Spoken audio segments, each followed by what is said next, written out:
You're watching Newsday TV. Thanks for joining us. I'm Ken Bufa. Hurricane Milton is heading for Florida and massive damage is expected. Now I'm joined by meteorologist Rich Von Allen to talk everything you need to know about Milton. And Rich, this comes just 2 weeks after Hurricane Helene pummeled the south. So how bad will Milton be?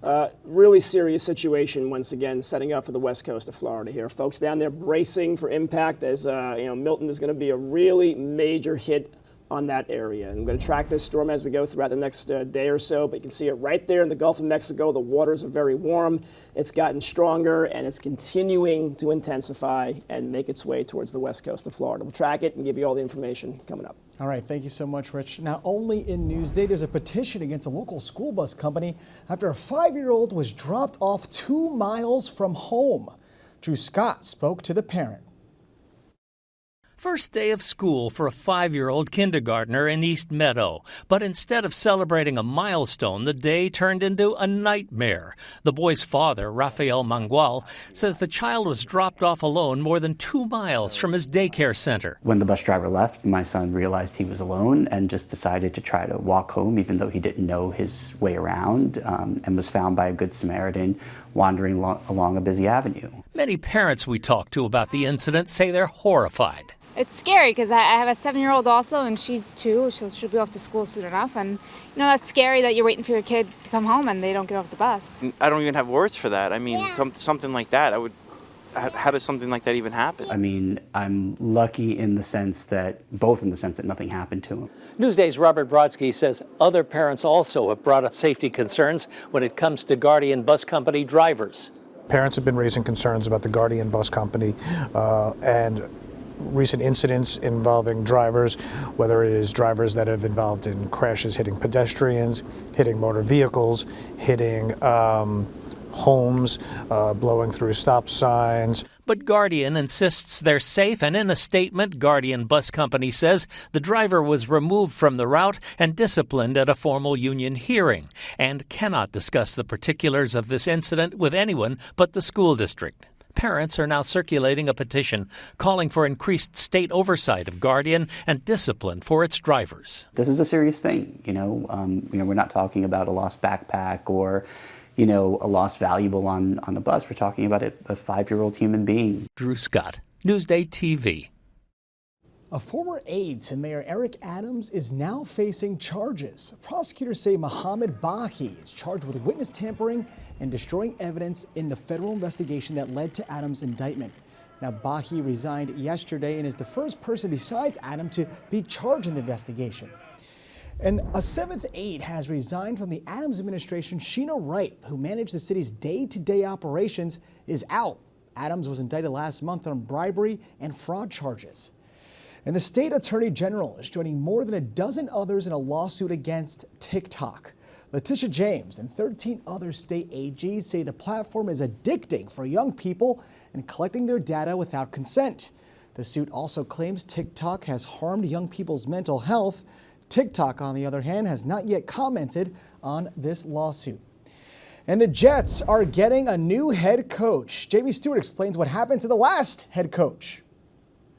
A shocking move by the Jets this morning, firing Robert Saleh just 5 games into the season. But Saleh had been the head coach of the Jets for 56 games, and he only won 20 of them. So this move is justified, in my opinion. Saleh is a great defensive head coach. His Jets defenses have been near the top of the league since he's been here, but his offenses have been near the bottom. Now, that was expected to change with Aaron Rodgers in town, but it hasn't that much. And there have been rumblings in recent weeks about a lack of accountability on the team. Rodgers had talked about it. Linebacker Quincy Williams referred to it. And today, Jets owner Woody Johnson made the move.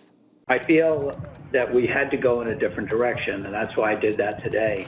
The change that we made today, that I made, I believe will bring new energy and positivity that will lead to more wins starting now. This is the first time in Johnston's 25-year tenure that he has fired a coach midway through the season. Now, if I'm being honest, offensive coordinator Nathaniel Hackett, he's more to blame than Saleh. But Hackett was brought in for Aaron Rodgers, so he can't go. Defensive coordinator Jeff Ulbrich will be the interim head coach. Let's see if he has any impact on the offense. The Jets host the Bills this coming Monday night. This is a must-win season for the Jets. They are all in.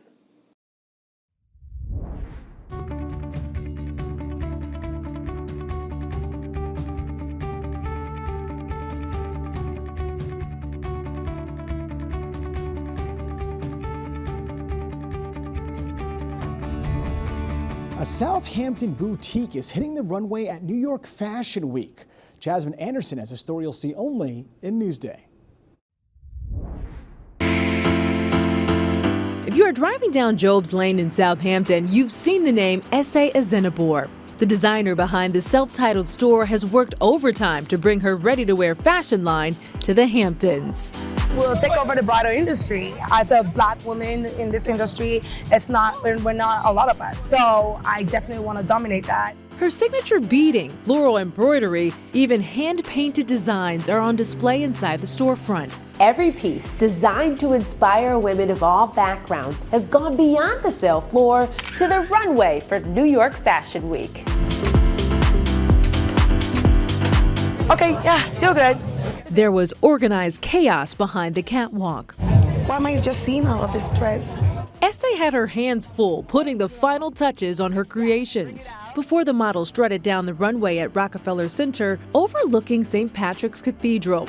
I really want my clothing to really show how beautiful the world can be. Our goal is to show art, yes, but make you feel empowered and confident while wearing art. Her new ready-to-wear collection turned heads. The show was off the chain, baby. There was like 3 or 4. I was like, yes, yes. From Hollywood actress Vivica A. Fox. I believe in supporting women, especially my women of color. And this is what it's all about, to see these beautiful ladies in all different shades here to support her. To Long Island native and businesswoman Tisha Collette. It was fun. I was a little nervous in the beginning, but it ended up being great. It was a great experience. She's fantastic. I've been doing this since I was 8 years old. I learned from just taking apart dresses, putting them together, understanding fabric. The self-taught designer financed her own haute couture bridal and evening wear collections inspired by vintage, African, and contemporary European influences. And her vision continues to flourish, but there are still some unchecked boxes on her wish list. Is there anyone that you haven't designed for yet that you're hoping to design for? Beyonce. And much like the Queen Bee, she has been creating her own lane with the real muse of her fashion empire, her 5-year-old daughter. Nothing comes for free. I worked very hard to be where I am today, and I want her to see that hard work, because hopefully, by the grace of God, she takes on this one day. Jasmine Anderson, Newsday TV. That is one hard-working mama. Now, to see more exclusive stories like this, go to Newsday.com, click Get More below the Newsday TV video box. Meteorologist Rich Von Olin is here for your Long Island weather forecast. Rich? All right, still tracking major Hurricane Milton continuing to strengthen and move its way north and east towards the Florida Peninsula, the West Coast. And this is going to be really a doozy for them once again. They really have to take this seriously. The Gulf water temperatures are in the low to mid 80s, and that's fueling these storms. And it's really been something down there to see these explode. In contrast, here across Long Island, the water's here, it's only 60 to 70, so we don't have that same type of issue that they have here in the Gulf with these storms that get very strong very quickly. That's been the case with Milton, and it continues very consistently on the models to head right towards Tampa Bay, right towards St. Petersburg. Probably going to weaken a little bit down to maybe a Category 3, but that's still 120, 125 mile per hour winds. And the newest information now is keeping it strong across the central part of Florida, including Orlando, where they could see winds up to 100 miles per hour as well. And good news, if anything, it starts to get out of here pretty quickly off the east coast of Florida, so it's not going to linger for many hours, but it's going to be a pretty quick and pretty intense hit here. It looks like landfall probably towards the midnight hour, late Wednesday night going into early Thursday overnight. You can see again the eye, the spiral. Very impressive hurricane storm. Could be one of the strongest hurricanes to hit the west coast of Florida ever in recent history. And again, still taking aim at Tampa Bay and right downtown there, and getting across towards the Orlando area and eventually off the East Coast. Again, it's going to weaken a little bit, but not quite quickly enough to spare the central part of Florida for some pretty intense damage. So again, the wind field, pretty good graphic here. You can see the yellow tropical storm force winds. They'll be developing throughout Wednesday afternoon, Wednesday evening. The peak with the yellow and the red, the hurricane force and major hurricane force winds well above 100 miles per hour, slated for later Wednesday night, right through early Thursday morning, right through about 7, 8, 9 a.m. Could linger a bit and then eventually get out to the east. We're talking winds, wind gust forecasts, some of the model numbers getting above 60, 70, 80, and in some cases over 100 miles per hour on the west coast of Florida. Going into overnight, heading into the early morning hours on Thursday. Even the East Coast could get some pretty nasty stuff. And the biggest rain, a little thin swath here from about the Tampa-St. Pete area up towards Jacksonville, talking about maybe 8 to 10 plus inches of rain there. I want to show you this cool graphic, the wave height forecast. This is the ocean. Again, the Gulf of Mexico waves 20, 30 plus feet, maybe up to 40. That's what sets up that wicked wall of water and the storm surge coming on in. Look what happens as it jumps the coast there and gets on the East Coast. Some of the waves start to pick up southeast coast of the Carolinas. So again, this could be unprecedented. 10 to 15-foot storm surge still expected in the Tampa-St. Pete area. We up the Fort Myers to 8 to 12 feet. Again, starting to think maybe a little more of that influence coming from the south could pile up that water as well.